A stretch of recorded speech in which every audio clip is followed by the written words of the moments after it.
नमस्कार दोस्तों, मेरा नाम है राहुल और स्वागत है आपका इंडियन ज्योग्राफी के एक और लेक्चर में, जिसमें आज हम पढ़ने वाले हैं यमुना रिवर सिस्टम को। यमुना रिवर सिस्टम को हम थोड़ा आज अलग तरीके से पढ़ेंगे। आज हम इसकी धार्मिक दृष्टि से भी इसकी हिस्ट्री को जानेंगे कि क्यों यमुना रिवर को पवित्र माना गया है, क्यों इसके घाटों में हम स्नान करते हैं, क्यों इसकी पूजा की जाती है। ऐसे ही एक कहानी गंगा यमुना रिवर की एक ट्रिब्यूटरी है चंबल रिवर, उस पर भी है एक धार्मिक कहानी। महाभारत में चंबल रिवर का जिक्र किया गया है पुराण शास्त्रों में, और इसको श्राप दिया गया था, ऐसा बताया गया है। श्राप इसको दिया था द्रौपदी ने महाभारत में, जो पांडवों की वाइफ थी, उन्होंने इसको श्राप दिया था। वो भी इसको क्यों दिया था वो देखेंगे। इसकी सारी ट्रिब्यूटरी की मैं ट्रिक बता दूंगा कि कैसे इसको याद करना है। सीक्वेंस की भी ट्रिक बता दूंगा। सीक्वेंस इसका बहुत बार पूछा जाता है। और आज हम इसको वर्चुअली उस जगह पर जाके देखेंगे मैप में, तो आप बने रहिए, थोड़ा अलग होने वाला है ये। फिर हम इसके जो बांध हैं इंपॉर्टेंट या इंपॉर्टेंट प्लेसेस हैं उसको भी याद कर लेंगे। तो आइए बिना किसी विलंब के साथ शुरुआत की जाए। पहले तो मैं आपको बता देता हूँ कि यमुना रिवर की हिस्ट्री क्या है पौराणिक दृष्टि से। तो यमुना जी जो हैं उनको शास्त्रों में इनका जिक्र किया गया है और इनको सूर्य की पुत्री बोला गया है, डॉटर ऑफ सन। जो सूर्य देवता हैं उनकी पुत्री किसको बोला गया है? यमुना जी को। और ये किसकी बहन है? इनको यम की बहन बोला गया है, यामी। यम की बहन यामी किसको बोला गया है? यमुना जी को यम की बहन बोला गया है। इसीलिए कि लंबी उम्र के लिए हम जो प्रार्थना करते हैं वो यमुना जी से करते हैं, और यमुना के घाटों पर जो हम स्नान करने जाते हैं वो लंबी उम्र की प्राप्ति के लिए ही की जाते हैं, ताकि हम यमराज जी को, यम जी को, जो गॉड ऑफ डेथ हैं, उनको सेटिस्फाई कर सकें और उनको खुश कर सकें। तो ऐसे ही यमुना रिवर की शुरुआत, ये तो हमने दृष्टि से देख ली जो इसकी धार्मिक दृष्टि है। जब पर एग्जाम में इसका धार्मिक दृष्टि से पूछा बहुत कम जाएगा, अगर पूछा भी जाएगा तो इसका जो ज्योग्राफी की दृष्टि से इसको पूछा जाएगा ये पर्सन कि यमुना की शुरुआत कहाँ से होती है। यमुना की शुरुआत होती है बंदरपूछ नाम की पहाड़ी से, जो हम ऑलरेडी देख चुके हैं, जो हमने मैप में वो पढ़ा था। यमुनोत्री इसका ग्लेशियर है, वहाँ से निकलती है और गंगा में आके आपकी प्रयागराज में मिल जाती है। ऐसे ही गंगोत्री से A+B=D, तो अलकनंदा प्लस भागीरथी =D देवप्रयाग में आके गंगा का निर्माण करती हैं, और हरिद्वार से ये प्लेन में एंटर करती हैं। हम ऑलरेडी पढ़ चुके हैं। इसके बाद यमुना रिवर की कुछ ट्रिब्यूटरी हैं। ट्रिब्यूटरी इसकी जो इम्पोर्टेंट हैं वो है चंबल, बेतवा और केन। चंबल, बेतवा और केन इसकी इम्पोर्टेंट ट्रिब्यूटरी हैं। सिंध भी एक इसकी इम्पोर्टेंट ट्रिब्यूटरी है, पर ये एग्जाम में कम पूछी जाती है। ज़्यादा ही आपने बचपन से ही सुनते आए हो चंबल बेतवा केन, चंबल बेतवा केन। तो ये इसकी इम्पोर्टेंट ट्रिब्यूटरी है, उनको रोज हम याद कर लेंगे। तो इसको सीक्वेंस आता है इन तीनों का, तो इसको याद रखने का तरीका है, मैंने बताया कि महाभारत की कहानी से हम इसको पढ़ेंगे। तो महाभारत की कहानी की शुरुआत एक जुए से हुई थी। तो एक जुआ कौन सा? कि मामा शकुनी ने लालच दिया था पांडवों को, क्या? कौन बनेगा करोड़पति खेलने का, और उल्टे दिमाग का था, तो KBC हम उल्टा लिखेंगे। तो मामा शकुनी ने क्या बोला था पांडवों को कि आओ KBC खिलवाऊंगा तुम्हें। क्या खिलवाऊंगा? कौन बनेगा करोड़पति। पर रोड पे लेके आ गए थे वो पांडवों को, तो उल्टे दिमाग का था, तो KBC उल्टा KBC खुलवा था। तो केन, बेतवा और चंबल, ये सीक्वेंस इनका, चंबल, बेतवा और केन। और इसके बीच में ही आपकी सिंध नदी है, ये आप याद रख लेना चंबल के साथ में ही। ऐसे ही जो चंबल रिवर मैंने बता दिया बहुत इंपॉर्टेंट है धार्मिक दृष्टि से भी और उससे भी, क्योंकि इस पे बहुत बांध बने हुए हैं, इनके भी क्वेश्चन आते हैं। तो चंबल रिवर की ट्रिब्यूटरी इंपॉर्टेंट, बानस, काली सिंध और पार्वती। इसको कैसे याद करेंगे? चंबल पर डाकू रहते हैं, आपको पता होगा कि चंबल का पानी आपने बहुत सुना होगा। उसकी मैं कहानी भी अभी बता दूंगा जस्ट, पर एक बार इसकी एग्जाम की दृष्टि से जो इम्पोर्टेंट है वो देख लेते हैं। तो चंबल पर डाकू रहते हैं, तो क्या कहानी है चंबल पर? आपको पता है डाकू रहते हैं। तो पार्वती जी जो थी, पार्वती जी ने काले बांस के डंडे के साथ उनके चंबल के डाकुओं को भगाया। तो चंबल के डाकुओं को कैसे भगा पार्वती जी ने? काले बांस के डंडे के साथ। तो पार्वती, काली सिंध और बानस, याद रखना। ये सिंध बहुत कन्फ्यूजिंग हो जाता है। सिंध 3 सिंध है, एक तो सिंधु है, सिंधु नदी जो इंडस को बोला जाता है। तो जो इंडस हमने पढ़ ली है, Indus river system already Jammu Kashmir में है। काली सिंध ये चंबल की ट्रिब्यूटरी है, और सिंध यमुना की ट्रिब्यूटरी है। जो सिंध रिवर है वो यमुना की ट्रिब्यूटरी है, इसको हम थोड़ी देर में पढ़ने वाले हैं। तो 3 ट्रिब्यूटरी हमने पढ़ लिया। एक तो केबीसी से याद करेंगे हम, उल्टा दिमाग का था तो उल्टा केबीसी, चंबल बेतवा केन, यही सीक्वेंस है, इसके बीच में सिंध, और पार्वती जी ने काले बांस के साथ चंबल के डाकुओं को भगाया। तो ट्रिक तो हमने देख ली है। एक बार चंबल की हम स्टोरी भी देख लेते हैं। तो जब चीरहरण हुआ था द्रौपदी जी का, तो वो उसकी कहानी क्या है कि जब मामा शकुनी ने हस्तिनापुर, इंद्रप्रस्थ से हस्तिनापुर से जब वो पांडवों को बुलाया था क्या खेलने के लिए, जुआ खेलने के लिए, केबीसी खेलने के लिए, तो कहाँ पर बुलाया था, वो चंबल नदी के किनारे एक गांव है वहाँ पर बुलाया था, चंबल नदी के किनारे। और पांडव आपको पता है हार गए थे, तो दुर्योधन ने इनका चीरहरण किया था। तो द्रौपदी जी ने श्राप दिया था किसको, नदी को। कौन सी नदी को, चंबल नदी को। चंबल नदी को दिया था कि जो भी तेरा पानी पी लेगा, जो भी पानी पी लेगा, उसके मन में प्रतिशोध की कभी भी ना बुझने वाली प्यास भर जाएगी, मतलब बदले की ऐसी आग भर जाएगी उसमें जो कभी नहीं बुझेगी। तो इसीलिए आपको पता है कि डाकू रहते हैं, इनमें प्रतिशोध की वो बनी रहती है। ऐसे ही यहाँ पर जो बैडलैंड है, कुछ भी उपजाऊ ज़मीन नहीं है यहाँ पर, ऐसे बीहड़ हैं यहाँ पे। बीहड़ आपने सुने होंगे, बीहड़, चंबल के बीहड़, भिंड मुरैना के बीहड़, तो ये डाकू रहते हैं। ऐसे ही हिस्ट्री में आप पढ़ोगे, जो राजपूत हार के यहाँ पर ही चंबल नदी के किनारे ही आके बस गए थे, उनमें भी प्रतिशोध की बहुत भावनाएं भर गई थी। तो इसकी कहानी का इनके श्राप के साथ बहुत ही जुड़ा हुआ हिस्सा है। इसीलिए चंबल एक शुद्ध नदियों में से एक है भारत की, क्योंकि इसको कोई भी गंदा नहीं करना चाहता, क्योंकि वो श्राप से डरता है। और एक और कहानी है जो संस्कृति में, महाभारत में, जो चंबल को चंबल ना कह के चरमन युवती कहा गया है। चरमन युवती क्यों कहा गया है, क्योंकि एक कहानी है कि अग्नि जो यज्ञ करते थे, किसी भी को अश्वमेध जब यज्ञ करते थे कोई भी राजा, तो एक राजा था द्रुपद, सॉरी, एक राजा था महाभारत के टाइम पर, रंतिदेव नाम का, रतिदेव नाम का एक राजा था, जिसने अश्वमेध यज्ञ से इतना खून बहा दिया था जानवरों का, अश्वमेध यज्ञ कर करके कि उसके खून से एक नदी का निर्माण हुआ था, चरमनावंती। और चरमनावंती का फिर लिटरल मीनिंग ही है कि जहाँ पर चमड़े का उपयोग किया जाए। तो चमड़े, चर्म का मतलब होता है चमड़ा ही होता है, तो इसलिए चरमनावंती जो श्राप दिया था इन्होंने, द्रौपदी जी ने, वो चरमनावंती रिवर को दिया था, मतलब अभी जिसको चंबल कहा गया है। तो ये हमने पढ़ लिया है कि श्राप क्यों दिया था, किस लिए दिया था। आइए अब आगे बढ़ते हैं और हम पढ़ लेते हैं। ट्रिक मैंने ऑलरेडी बता दी है कि केबीसी उल्टा केबीसी और पार्वती जी ने चंबल के डाकुओं को क्या करा था। तो चलिए दोस्तों, फिर अभी हम जो करेंगे वो करेंगे अब हम भ्रमण किसका, आपकी यमुना जी का। तो भ्रमण के लिए मैंने सबसे पहले बताया कि इसका उद्गम स्थान कहाँ पर है। यमुना का उद्गम स्थान बंदरपूछ पहाड़ी पर, बंदरपूछ पहाड़ी पर एक ग्लेशियर है, एक हिमनद है, ये बंदरपूछ की पहाड़ी है आपकी। इसके नीचे एक हिमनद है, इसी के पास में और भी हिमनद मैंने बताए थे, जहाँ से गंगा, यमुना और आपकी अलकनंदा, भागीरथी वगैरह रिवर निकलती हैं। पर इसके पास में ही, इसके नीचे ही एक और हिमनद है। हिमनद का क्या नाम है, यमुनोत्री। गंगा जहाँ से निकलती है उस हिमनद का नाम गोमुख है, गोमुख ग्लेशियर वहाँ पे है। और यमुनोत्री से आपकी निकलती है यमुना नदी। ये यमुनोत्री टेम्पल, इसी के जस्ट नीचे आपका यमुनोत्री टेम्पल है, इसको भी आप देख सकते हैं, यहाँ पर है जो। इसके बाद हम जब नीचे आते हैं, ये उत्तराखंड में, आप ध्यान रख लेना, एक गंगा की सबसे जो बड़ी ट्रिब्यूटरी है, सबसे बड़ी जो सहायक नदी है गंगा की, सॉरी यमुना की, वो कौन सी है, वो टोंस नदी है। टोंस नदी इतनी बहुत बड़ी है, इसको एक फैक्ट ध्यान रखना कि इसमें जो पानी है, पानी की मात्रा है टोंस नदी में, वो यमुना से भी ज़्यादा है। तो आप, जैसे मैं आपको दिखा दूँ एक बार, पिक्चर में आप देख पा रहे हो कि जो ये यहाँ पे अभी ये जैसे आप धारा देख पा रहे हो, ये कितनी पतली पतली हैं, पर जब आके जाके जब ये टोंस नदी में मिलती हैं तो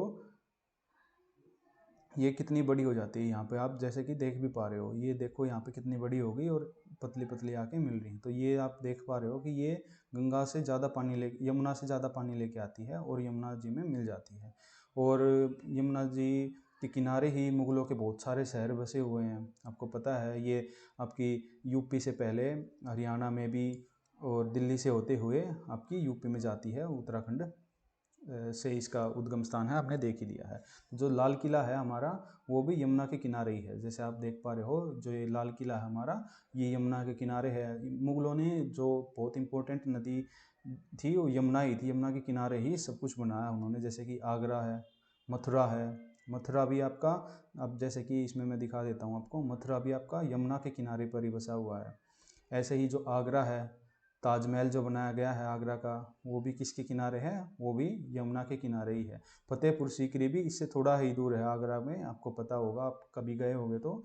फतेहपुर सीकरी के भी जो मोन्यूमेंट बने हैं वो भी आप बोल सकते हो यमुना के किनारे ही हैं। अब हम आगे बढ़ते हुए इसकी सहायक नदियों को देख लेते हैं। सबसे पहले इसमें जो सहायक नदी आएगी वो आगरा के बाद इटावा एक ज़िला है किसका, उत्तर प्रदेश का। उत्तर प्रदेश के इटावा ज़िले में चंबल नदी, हमने जो पढ़ी थी, कहानी पढ़ी थी चंबल की, वो चंबल नदी कहाँ पर आती है, आकर मिलती है इसकी इटावा ज़िले में। इस नदी का उद्गम स्थान वगैरह हम अलग से देख लेंगे क्योंकि ये खुद में एक इम्पोर्टेंट है, तो इसको अलग से देख लेंगे। तो आप पर इसमें एक फैक्ट ध्यान रखना कि चंबल नदी कहाँ पर आके मिलती है, ये आपके उत्तर प्रदेश के इटावा ज़िला है। इटावा, मैं इसका हैंड आउट आपको दे दूंगा, तो इटावा ज़िले में आके आपकी चंबल नदी यमुना में आके मिलती है। ऐसे ही हमने KBC में सबसे पहले सी, फिर सिंध थी, फिर सी, बी और के। दूसरी आपकी सहायक नदी है वो कौन सी है, सिंध नदी। सिंध नदी का उद्गम स्थान कहाँ पर है, ये आपका मालवा प्लेटू में है। कहाँ पर, मालवा का पठार। जो मालवा का पठार है कहाँ पर, मध्य प्रदेश में मालवा का पठार है, वहाँ पर ये आप जैसा कि देख पा रहे हो, वहाँ से सिंध नदी होते हुए मध्य प्रदेश में से उत्तर प्रदेश में जाती है। और कहाँ पर, यहीं पर इटावा जो हमने पढ़ा था ज़िला, इटावा एक ज़िला है जिसमें आपकी सिंध नदी भी आकर मिलती है। सिंध नदी कहाँ पर आके मिलती है, ये भी आपकी इटावा में ही आके मिलती है, किससे, यमुना से। इसके बाद हमने कौन सा पढ़ा था, KBC। सी हमने ऑलरेडी पढ़ लिया है, सी फॉर चंबल। अब आ जाएगा बी फॉर बेतवा। अब बेतवा नदी भी कहाँ से, आपकी मध्य प्रदेश से ही इसका उद्गम स्थान है, मध्य प्रदेश में। ये इंपॉर्टेंट है आपकी, देख लेना। बेतवा को माता का दर्जा दिया गया है, मध्य प्रदेश के लोग इसकी पूजा करते हैं, और बेतवा नदी को एक माता का दर्जा दिया गया है। कहाँ से निकलती है ये, रायसेन जिला है, मध्य प्रदेश का एक रायसेन जिला है, वहाँ से निकलती है। वहाँ से फिर ये सांची के स्तूप आपने सुने होंगे, हिस्ट्री में आप पढ़ोगे, वो भी बेतवा नदी के किनारे ही हैं। ये आप देख पा रहे हो, ये सांची का स्तूप है, ये किसके किनारे पर है, ये मैं आपको दिखा देता हूँ। ये भी आपका बेतवा नदी के किनारे पर है, ये आपका बेतवा नदी है, इसके किनारे पर ही आपके सांची के स्तूप हैं। इसके बाद विदिशा आप हिस्ट्री में पढ़ोगे, जो विदिशा जिला है मध्य प्रदेश का, वो भी बेतवा नदी के किनारे है। इसके बाद अगर आप MPPCS की तैयारी कर रहे हो या MP किसी एग्जाम की तैयारी कर रहे हो, आप इन दो रिजर्वोयर को, डैम को पढ़ सकते हैं। एक तो आपका राजघाट रिजर्वोयर, इससे पास होती है आपकी बेतवा नदी, और एक माता टीला डैम रिजर्वोयर। तो माता टीला डैम और राजघाट आप इसमें पढ़ सकते हो अगर MP के एग्ज़ाम की तैयारी कर रहे हो। वैसे नॉर्मल आपको पढ़ने की ज़रूरत है नहीं, क्योंकि ऐसे बहुत सारे हैं और एग्ज़ाम में आते भी नहीं हैं। इसके बाद झांसी आपने सुना होगा, झांसी की रानी जो थी मणिकर्णिका, तो वो झांसी किसके नदी के किनारे है, वो झांसी भी आपका बेतवा नदी के किनारे पर ही है। और याद रख लेना, बेतवा को माता का दर्जा दिया गया है, और इसका सीक्वेंस चंबल के बाद है, क्योंकि KBC। और ये कहाँ पर आके मिलती है, ये यमुना से आके मिलती है, आपकी उत्तर प्रदेश का एक ज़िला है हमीरपुर नाम का। तो हमीरपुर ज़िले में आपकी बेतवा नदी किससे, यमुना नदी से आके मिलती है। अब लास्ट जो इसकी ट्रिब्यूटरी बनती है वो कौन सी बचती है, KBC में के फॉर केन। तो केन नदी को हम देख लेते हैं। इसका भी उद्गम स्थान आपका कहाँ पर है, मध्य प्रदेश में ही है। मध्य प्रदेश में कैमूर की हमने पहाड़ियाँ पढ़ी थी, कैमूर की पहाड़ियाँ जो विंध्याचल पहाड़ियों का एक हिस्सा है, उसी में एक है अहीर गवान नाम की जगह है, कातनी डिस्ट्रिक्ट में मध्य प्रदेश के, वहाँ से इसका उद्गम स्थान है। जैसा कि आप देख पा रहे हो, इसमें जो अहीर गवान नाम की जगह है कैमूर रेंज में, कैमूर रेंज है यहाँ पे कातनी डिस्ट्रिक्ट में, वहाँ से केन नदी का, के फॉर कैमूर आप याद भी कर सकते हैं। जो कैमूर जो पहाड़ी वहाँ से कौन निकलती है, केन नदी, के फॉर कैमूर और के फॉर कैन। तो ये फिर आपकी मध्य प्रदेश से ही होती हुई आपकी यमुना नदी में आके मिल जाती है। और इसमें आप एक और चीज़ ध्यान रखेंगे कि जो पन्ना नेशनल पार्क है, बायोस्फीयर रिजर्व भी है, अभी ये बायोस्फीयर रिजर्व भी है। पन्ना आपका, पन्ना से निकलती है आपकी केन नदी। तो केन नदी के किनारे पर कौन सा रिजर्व है, पन्ना रिजर्व है। इसमें जब हम बायोस्फीयर रिजर्व और इसको नेशनल पार्क को पढ़ेंगे तो उसमें भी देख लेंगे। और ये यमुना से चिल्ला घाट, जैसा कि आप इस पिक्चर में देख पा रहे हो, चिल्ला घाट नाम का एक स्थान है उत्तर प्रदेश में, वहाँ पर आके मिल जाती है। इसके बाद जो आपकी यमुना नदी है वो आगे बढ़ती हुई आपकी गंगा नदी है, जो गंगा में आके मिल जाती है। कहाँ पर? प्रयागराज, इलाहाबाद में, त्रिवेणी संगम पर। तो त्रिवेणी संगम पर आपकी यमुना नदी से गंगा नदी मिलती है। और त्रिवेणी संगम इसको क्यों कहा गया है? क्योंकि इस पे ऐसा माना जाता है कि जो सरस्वती नदी है वो भी अंडरग्राउंड होके यहाँ पर मिलती है। तो 3 नदियों का संगम है ये त्रिवेणी संगम। प्रयागराज इसलिए भी प्रयागों का राज बोला गया है इसको। जो आपका 12 महीने में जो वो होता है महाकुंभ का मेला, 12 जो सालों में महाकुंभ का मेला होता है वो इसी त्रिवेणी घाट पर होता है। तो इसके बाद हम चंबल नदी को देखेंगे। तो आइए तो आइए दोस्तों, अभी हम चंबल नदी को देख लेते हैं। जैसा कि आप देख पा रहे हो इस पिक्चर में, ये आपकी चंबल नदी है, जो आप ग्रीन या ब्लू आप बोल सकते हो, ब्लू जो लाइन है वो चंबल नदी है। ये आपकी कहाँ से शुरू होती है? ये आपका माहू डिस्ट्रिक्ट है। कहाँ पर? मध्य प्रदेश में। मध्य प्रदेश में माहू डिस्ट्रिक्ट है, अम्बेडकर नगर भी इसको बोल देते हैं। तो माहू या अम्बेडकर नगर के दक्षिण में, कई बार माहू डिस्ट्रिक्ट भी आ जाता है क्वेश्चन में, तो आप याद रखेंगे जानपाव की पहाड़ियाँ हैं। जानपाव की पहाड़ियाँ, वहाँ से माहू डिस्ट्रिक्ट के साउथ में, वहाँ से आपकी चंबल नदी निकलती है। चंबल नदी फिर एक वाटरफॉल है बाड़ बाड़ बाड़ बाड़कला वाटरफॉल, बाड़कला जलप्रपात है। वहाँ पर आपकी चंबल नदी वहाँ से होते हुए फिर आपकी राजस्थान में एंटर करती है। और राजस्थान में एंटर करने से पहले इसमें एक बांध बना हुआ है। और इस पे 4 बांध है वहाँ पे। एक तो आपका राजस्थान में है, एक आपका कहाँ पर है, एक आपका मध्य प्रदेश में ही है। तो ये 4 डैम का सीक्वेंस भी कई बार पूछ लेता है, या फिर ये पूछ लेता है कि ये कौन सा किस राज्य में है। तो आप याद रखेंगे, मैं आपको बता देता हूँ उसको कैसे याद रखना है। 2 ही ज़्यादा इंपॉर्टेंट है इसके, एक तो राणा प्रताप सागर और एक गांधी सागर। तो राणा प्रताप सागर आर से शुरू होता है, आर फॉर राणा प्रताप सागर और आर फॉर राजस्थान। तो आपका जो राणा प्रताप सागर डैम होगा वो कहाँ पर होगा? ये आपका होगा राजस्थान में। ऐसे ही हमने महाराणा प्रताप सागर एक पढ़ा था बांध, वो किस पर पढ़ा था? वो हमने रावी नदी पर पढ़ा था, ब्यास नदी पर पढ़ा था, सॉरी। तो आप उसको भी याद रखेंगे। ये राणा प्रताप है, वो महाराणा प्रताप सागर था। तो गांधी सागर कहाँ पर होगा? ये आपका मध्य प्रदेश में होगा। और जो राणा प्रताप सागर है ये आपका राजस्थान में होगा। याद कैसे रखेंगे इसको? आर फॉर राणा प्रताप सागर और आर फॉर राजस्थान। तो ये जो बांध बना हुआ है, जैसा कि आप देख पा रहे हैं, राणा प्रताप सागर, ये कहाँ पर है? ये चंबल नदी पर ही है। इसके बाद जवाहर सागर डैम है, वो भी आपका राजस्थान में ही है। इसको कैसे याद करेंगे आप? मैंने एक बताई थी कि इंदिरा गांधी कैनाल निकलती है कहाँ से? आपकी हरीके से, वो भी राजस्थान में आती थी। तो इंदिरा गांधी और जवाहरलाल नेहरू से आप याद करेंगे इनको।